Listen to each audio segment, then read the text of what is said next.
నీ దగ్గరికి ఎవరన్నా ఆర్థిక సహాయమో లేకపోతే అవసరం వచ్చో లేదా ఏదైనా కానీ నీ దగ్గరకు వస్తే వారికి చేయాలి. చేసిన తర్వాత మరలా ఏం చేయాలా? తిరిగి ఇవ్వాలా.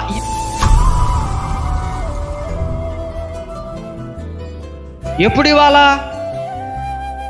వారి అవసరతలను గుర్తెరిగి, వారి పరిస్థితులను గుర్తెరిగి తిరిగి ఇవ్వడమే ప్రేమించడం. నువ్వు కష్టాల్లో ఉన్నప్పుడు, నువ్వు సమస్యలు ఉన్నప్పుడు నిన్ను ఆదుకున్న వాడిని తిరిగి ఆదుకునలేకపోతే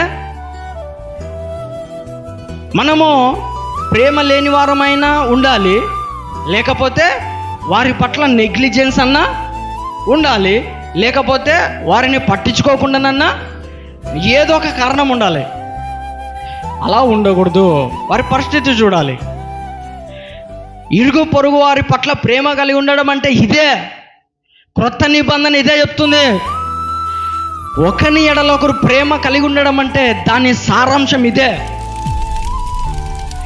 ప్రభునందు ప్రేమనే దేవుని బిడ్డలారా, దేవుని సంగమా, విధవరాలు అసలు హస్బెండ్ లేక చనిపోయి తన పరిస్థితి ఘోరంగా ఉంటే పక్క నుండి వెళ్ళి అడగాలంటే ఎట్లుంటుందో ఒకసారి చూడండి. కానీ ప్రవక్త చెప్పినాడు కాబట్టి ఆ పని ఖచ్చితంగా చేయాలి. చేస్తేనే తనకున్నటువంటి సమస్యలన్నీ తీరుతాయి, లేకపోతే తీరిపోవు. క్రిస్టియన్స్ లైఫ్ చాలా క్రిటికల్ పొజిషన్. క్రైస్తవుల జీవితం అందరి జీవితంలాగా కాదు. కొన్నిసార్లు హైపులో ఉంటాం, కొన్నిసార్లు డౌన్లో ఉంటాం, కొన్నిసార్లు మిడిల్లో ఉంటాం, కొన్నిసార్లు ఏకంగా కిందికి పోతాం. అయినా కానీ ప్రభువుని స్తుతించాలి, ప్రభుని ఆరాధించాలి. ప్రభుకి మహిమ తెచ్చే పనులు చేయాలి, కానీ ప్రభుకి అవమానకరమైన పనులు చేయకూడదు. తగిన సమయమందు నువ్వు హెచ్చింపబడినప్పుడు, లేకపోతే నీ దగ్గర ఉన్నప్పుడు, అంటే ఇది ఒక మళ్ళీ ప్రాబ్లం కొంతమందికి. నీ దగ్గర ఎప్పుడు ఉంటాయో కానీ పక్కోడు పరిస్థితి, నీకు హెల్ప్ చేసిన వాడు పరిస్థితి కూడా చూడాలి కదా. నువ్వు ప్రేమ ఉంటే ఖచ్చితంగా ఏదో రకంగా అతనికి హెల్ప్ చేయడానికి ప్రయత్నం చేయాలి.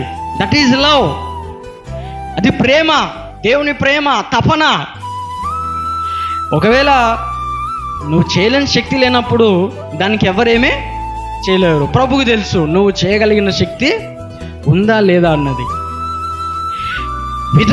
విధవరాలు పరిస్థితి చాలా క్రిటికల్ పొజిషన్. బహుశా అలాంటి పరిస్థితి నేటి సమాజంలో ఉన్నటువంటి ప్రజలకు వస్తుందో లేదో తెలీదు, కానీ కొంతమందికి వస్తుండొచ్చు. రాదని చెప్పడానికి వీలు లేదు, వస్తుండొచ్చు. కానీ దేవుడు ప్రవక్త ద్వారా ఏ పనైతే చేయమన్నాడో ఆ పని చేస్తేనే ప్రాబ్లం సాల్వ్ అవుతుంది, కానీ సొంత పనులు చేస్తే ప్రాబ్లం సాల్వ్ కాదు. దేవుడు అనుమతి ఇవ్వాలా. దేవుడు ఏం చేయాలా? అనుమతి ఇవ్వాలా.